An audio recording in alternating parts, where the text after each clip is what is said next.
Hey guys, it's Troy. Welcome to another episode. She's moved on. Good.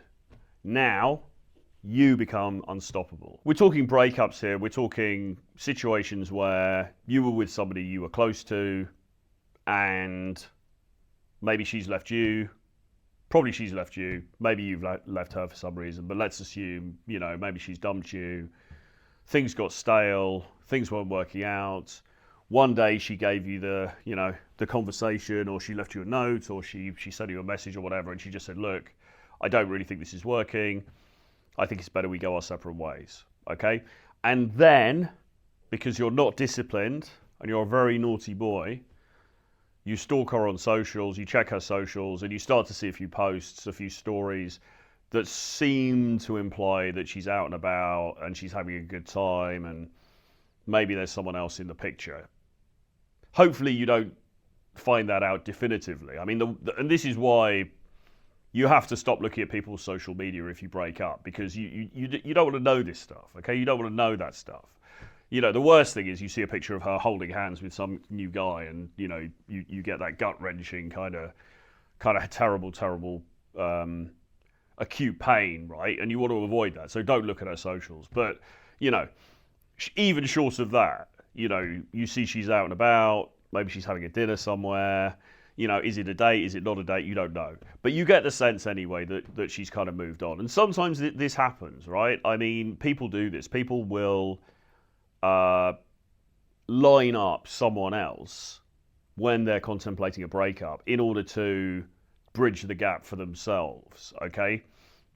It's called monkey branching. It's been called monkey branching, where this is typically applied to women, but men do the same thing, where the woman will be with you, but, there's a couple of other guys maybe she's talking to secretly, and she sort of thinks, maybe I can latch onto this one instead. So she monkey branches from you to him, okay? It looks like she's moved on very quickly. That's not necessarily the case, by the way. Women are quite smart with this stuff. I was listening to, there's a good podcast called Girls Disrupted with Isabel Timmerman, who's a Substack writer and content creator, and another woman as well, whose name I forget. But they were talking about, cheaters actually, I think, but part of it was one of the girls mentioned breakups, and she said that she always starts to mentally prepare for the breakup weeks, if not months, before it actually happens. So she's still with the guy, she's still with the boyfriend, but in her head, she's disengaging, and she's rehearsing in her head, okay, so how does it look when I'm not going to be with him anymore, okay? So she's doing that work already, the sort of the grieving process, the process of getting used to the idea of them being apart, she's already doing. Now the problem, if you're on the receiving end of this and you're the person who gets left, you haven't been doing that work because you probably just assume everything's great. There's no problem, so why would you do that prep work, okay? And then it can seem to the guy like, oh, she's moved on really quickly because now she's out partying and having an amazing time, and poor me, I'm sitting alone in a hotel room, lonely, sad, crying into my pillow, and it's a sad state of affairs. But often, as I say, the truth is, it's not that it's super easy for that woman. It's just that she's prepared for it mentally. Okay, she's had longer to prepare for it than you have. But anyway, you either see some posts, or somebody tells you, or you see her out in town or something, and it's looking like she's moved on. It's looking like she's moving on, and that can be really painful for you, because you're still trying to pick up the pieces. You're still in that deep sense of pain and longing, and like, oh my God, if only things had been different, if only I'd have acted differently, why was it? Is there any chance we can reconcile, blah, blah, blah. And meanwhile, she's out at, Annabelle's, partying away, having a great time. And it hurts like hell, It hurts like hell. It's one of the worst things, really. In a world full of bad things, it's Emotionally, it's a difficult thing to deal with, okay? But, and this is the important part, amor fati, right? Let's think about Nietzsche for a while. Let's go Nietzsche. Nietzsche talks a lot about amor fati, this idea of loving one's fate, okay? Regardless of what that is. So love your fate regardless of what it is. So your fate might be that you meet this woman and she's wonderful and you guys get married and it's happily ever after. Brilliant. Fantastic. Fine. But equally, your fate, in inverted commas, might be that you meet her and things don't work out and then she leaves you, okay? And you are sitting in the proverbial lonely hotel room on your own, feeling bad about that.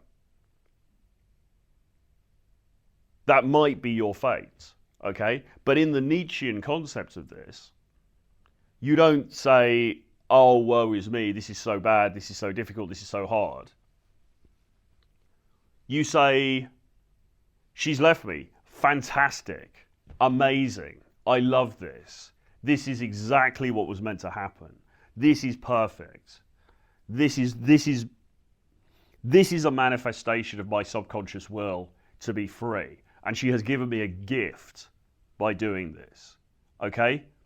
And in other words, you start to transmute it, okay? You start to transmute what initially seemed like a negative experience into something positive, because now the one thing you've got is time, okay? The one thing that you do have is a lot of time, because if you've been in a relationship, you've had a girlfriend, you've had a serious girlfriend, maybe you've lived with her or whatever, you will know that a lot of your time and a lot of your energy and mental energy and bandwidth and so on is taken up by her and the relationship. And that's not a dig at women or, you know, people's girlfriends. It's just that that's the nature of relationships, okay? You are no longer a single entity. You are part of a double act. You're part of this bigger thing, which also includes her, and that, you know, and rightly so. I mean, that's how these things are meant to go, right?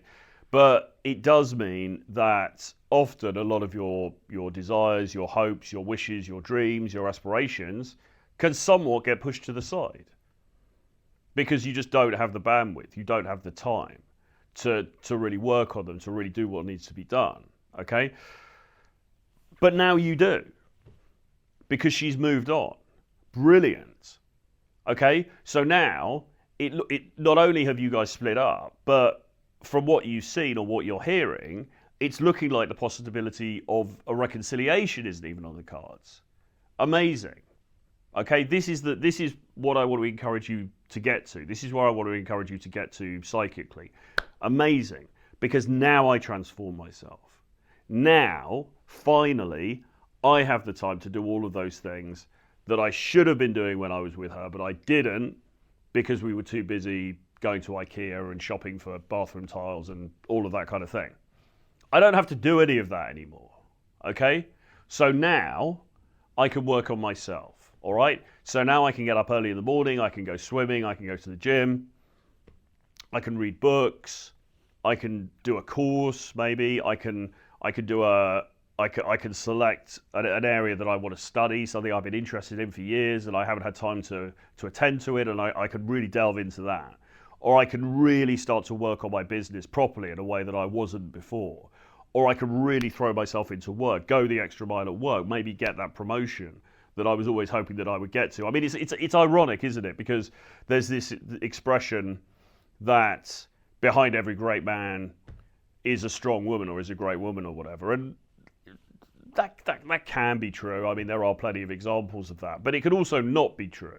The opposite could also be true, because unfortunately, some relationships, you know, the woman takes up a lot of emotional space. She takes up a lot of emotional bandwidth, and she actually prevents the guy from reaching his full potential. Not because she's a bad person, not because she's a terrible individual and she's trying to sabotage him or anything like that. It's just that she needs attention. She needs certain things from the guy.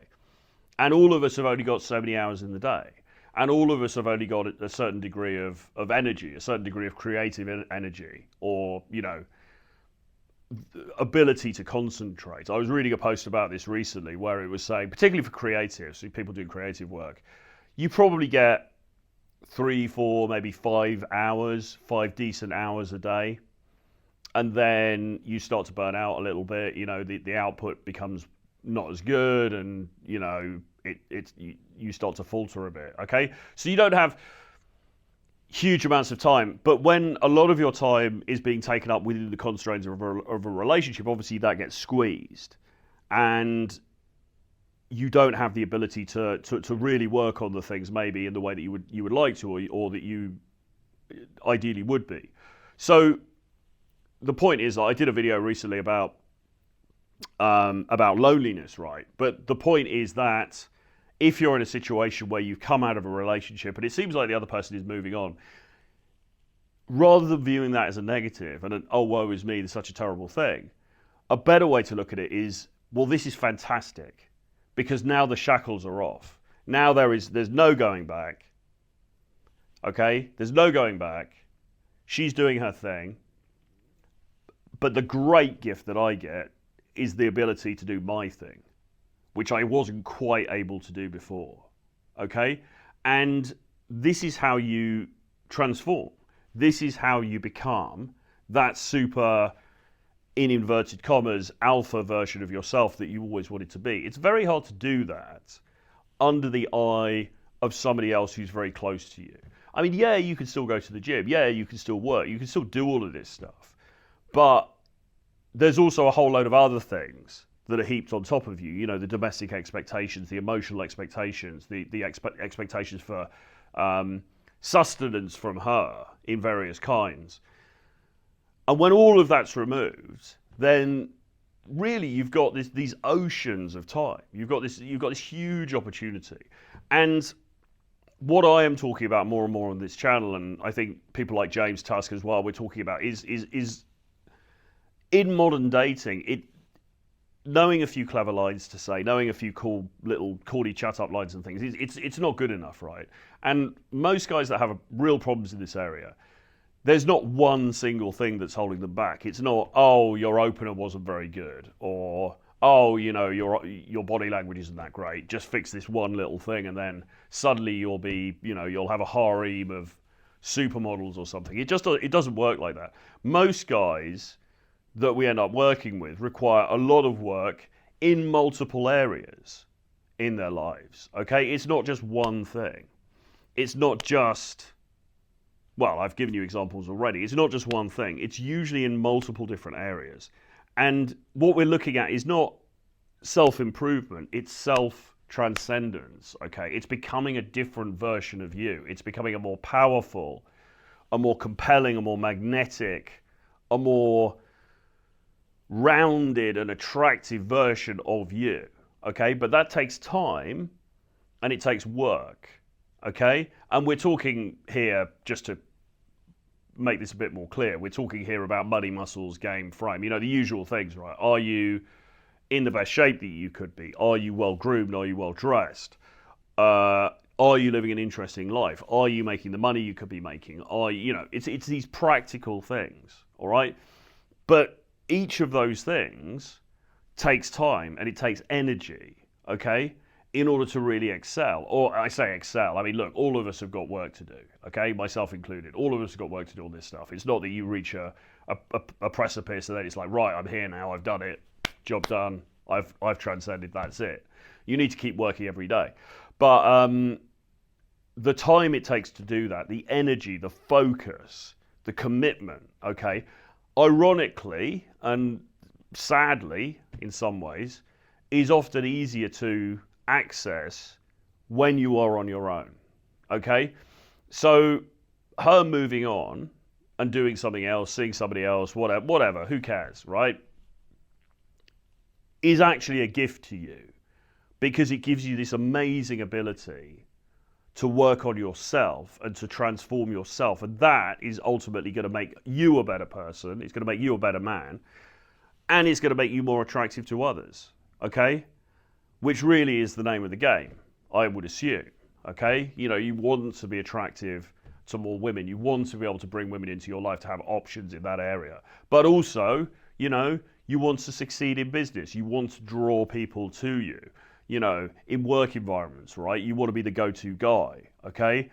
You want to be that stand-up guy that people are drawn to rather than sort of, you want main character energy, to use a modern term. And to get that, you need space, you need focus, you need persistence, you need grit, okay? And those things are much more easily accessed in a situation where you're on your own, okay? So I hope you enjoyed this. I hope you got something from this one. Please do subscribe to the channels if you haven't already. You can follow me on all my socials. It's @RealTroyFrancis on all the socials. If you're interested in coaching, then drop me an email, troy@realtroyfrancis.com. We'll have a conversation. And I'll see you guys again very soon. Bye-bye.